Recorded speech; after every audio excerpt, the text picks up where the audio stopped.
자, 매니지먼트 마지막 강의입니다. 천재들의 글씨.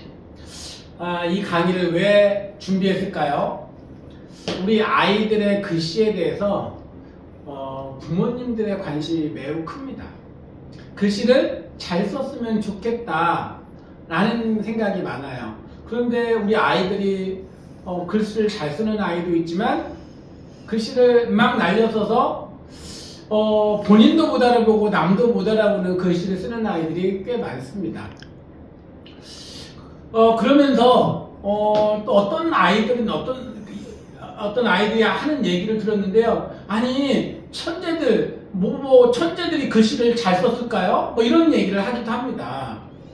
그래서 제가 좀 찾아봤어요. 천재들은 글씨를 잘 썼을까? 근데 한간에 떠도는 말에 의하면 천재는 악필이다. 그게 사실일까? 어떻게 생각하나요? 천재가 악필일까요? 그래서 우리가 생각하는 천재들이 있습니다. 어떤 사람들이 이름이 떠오르나요? 아마 머릿속에 그려지는 천재들이 이름이 있을 겁니다. 레오나르도, 다빈치, 에디슨, 아인슈타인. 자, 이런 사람들은 과연 글씨를 잘 썼을까? 아니면 못 썼을까? 정말로 한간에 떠도는 말대로 악필이었을까? 한번 살펴보도록 하겠습니다. 천재들은 글씨를 잘 썼을까? 못 썼을까? 자, 오래된 분은 수백 년 전 사람들이에요. 수백 년 전에 사람들이 쓴 노트들이 있습니다. 그들의 노트를 가지고 와봤어요. 몇 개를 가지고 와봤는데 한번 살펴보도록 하겠습니다. 여러분이 잘 아는 천재는 누가 있나요? 아까 제가 얘기했죠. 자, 이 화면을 보면서 과연 누구의 노트일까? 그리고 이 글씨는 어떠나? 한번 살펴보세요. 누구의 노트일까요? 레오나르도 다빈치의 노트입니다. 우리가 천재라고 하는 약 500년 전 사람인데요. 이렇게 노트를 썼습니다.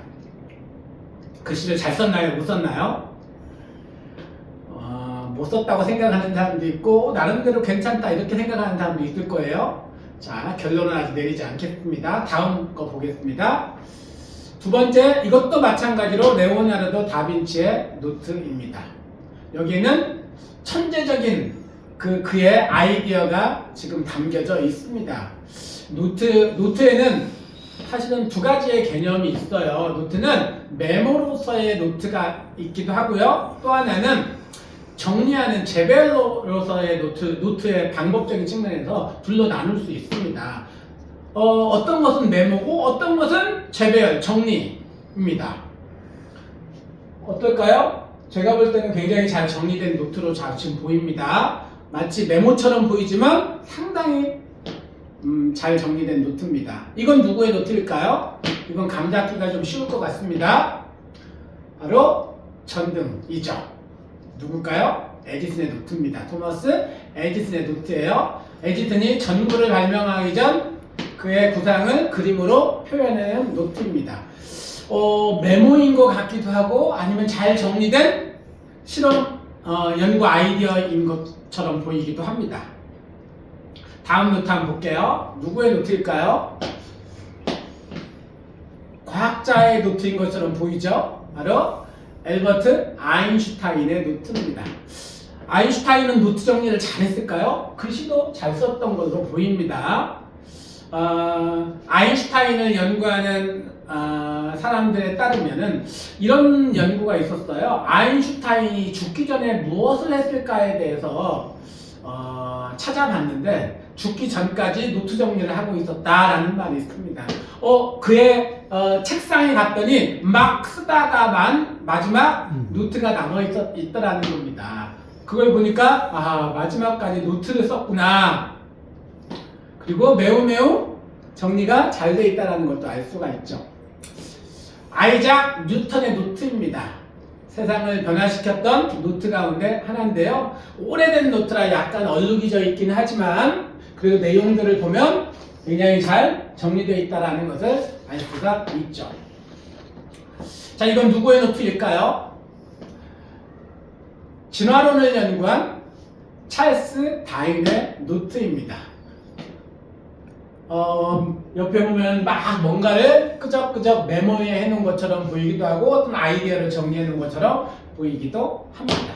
그런데 이런 노트들이 세상을 변화시킨 노트 가운데 하나가 되었습니다. 이건 정말 낙서처럼 보입니다. 누구의 노트일까요? 오선지가 보이죠? 바로 베토벤의 노트입니다. 운명 교향곡, 정말 많은 교향곡을 썼던 베토벤. 이렇게 아이디어를 정리를 했네요. 여기 보면 자화상도 보이네요. 자기를 그렸다는 이야기도 있어요. 베토벤의 노트를 살펴봤습니다. 누구의 노트일까요? 편지인데요. 누가 쓴 편지일까요? 빈센트 반 고흐가 테오에게 보낸 편지. 무려 600통이 넘는 편지를 보냈다고 하는데, 여러분 이런 편지를 내가 한 통이라도 받았다면, 고흐에게 이런 편지 받았다면 이 가치는 어마어마할 텐데요. 지금 고흐가 유명해졌더니 편지도 아주 유명한 작품이 되었습니다. 이렇게 그림까지 그리면서 편지를 썼습니다. 이렇게 펜으로 썼는데도 꽤 잘 썼다는 걸 알 수가 있죠. 누구의 노트일까요? 지도가 보이죠? 신대륙을 발견한 사람입니다. 크리스토퍼 콜럼버스. 1492년에 썼던, 지금부터 500년이 훨씬 넘는 노트인데 지금까지 보존되고 있는 것도 대단하다고 생각을 합니다. 콜럼버스의 노트. 노트를 열심히 썼기 때문에 이런 자료로 남았다. 근데 오늘 제가 어떤 질문을 했죠? 천재들은 글씨를 잘 썼을까라고 질문했습니다. 근데 여러분, 노트의 두 가지 목적을 잘 기억해야 돼요.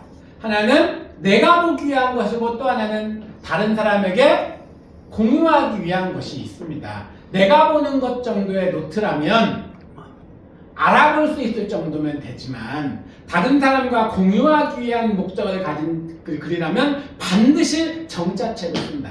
반드시 정자체로 써야 된다는 거예요. 이것이 노트의 기본 원리예요. 그래서 여러분들이 지금 나 혼자 막 메모해서 끄적끄적 해서 하는 정도라면 내가 알아볼 정도면 되지만, 누군가와 공유하는 것이다 그러면 그 사람도 알아볼 수 있도록 써야 됩니다. 이런 기본 원리를 가지고 노트를 작성했으면 좋겠다.